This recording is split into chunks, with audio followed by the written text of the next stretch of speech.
Hey there! In this training video, we're going to go over custom locations and how you can use them to control inventory in your Beacon account.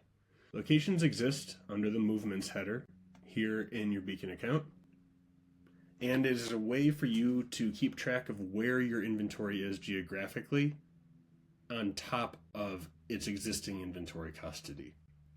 So all inventory in Beacon is governed by custody, so who is accountable for it, and every inventory item always has a custody.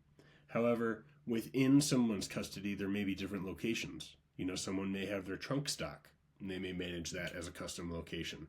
They may manage a satellite warehouse as another custom location. Maybe their home versus their office are custom locations they want to manage.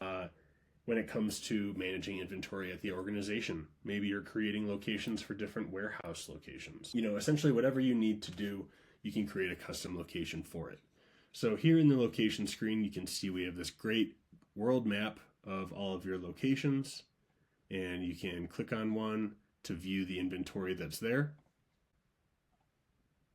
So you can view a list of that inventory. Down here in the bottom, if I zoom out a little bit, we can see a list of the locations and the amount of active inventory associated with them.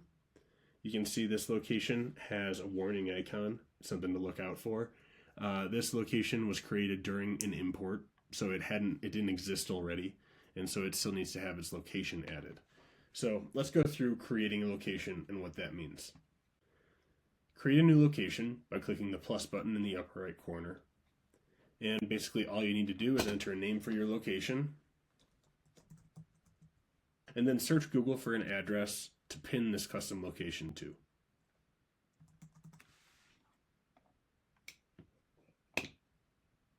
Click create and your location will be added to the list. Alright, so creating a location is just one step. It's part of the setup that we have to go through, of course. However, locations then need to be assigned to the users who are going to use them. So head over to the users section and go into the user's account, down to the assignment section, and pull up locations. Here you can assign that new location to this user so they'll be able to interact with it.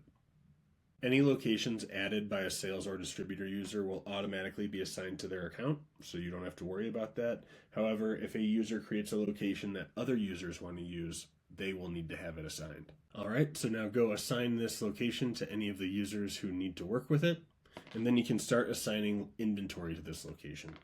So the whole idea, is to keep track of the inventory at that location. So here is a device.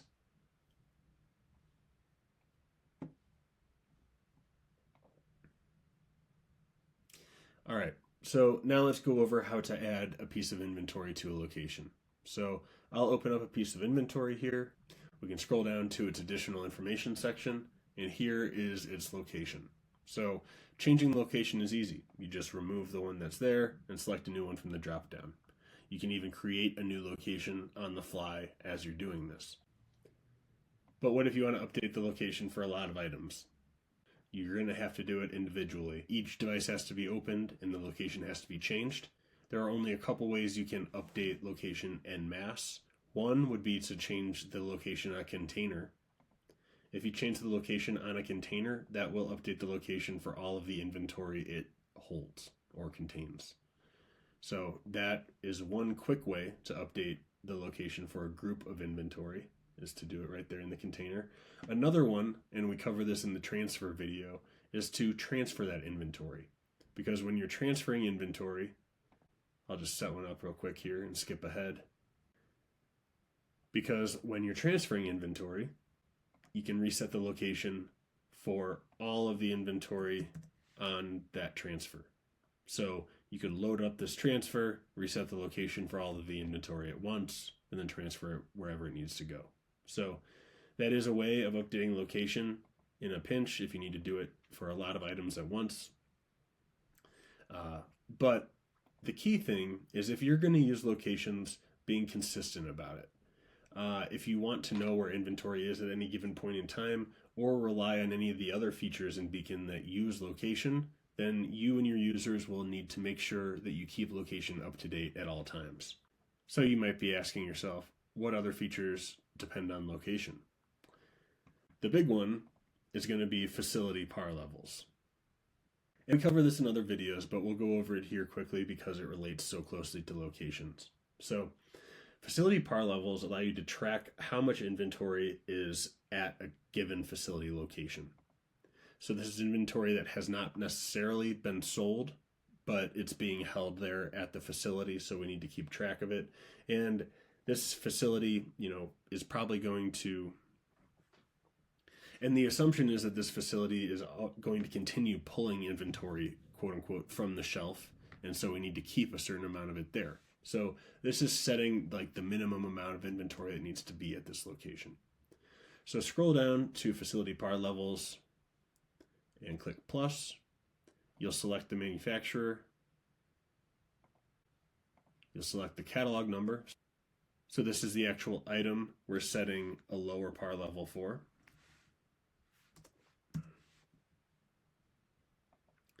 And then you'll select the location that pertains to this facility. So you would set up a location that pertains to every facility where you're going to manage facility par levels. And then every time inventory gets stored at that facility, you update the location and it counts towards this facility's par level for that item. This is how you know how much is sitting there at that hospital and how you know when you're short. So once you set up the par level, you can use our par level report. The par level report will show you all of the par levels that you have set up, as well as their associated stock levels based on that par level. So as you can see, we have a lot of outages, but we only know about them because we set up the par levels. So that is how you can manage custom locations in your Beacon account. Please tune in to our next training video.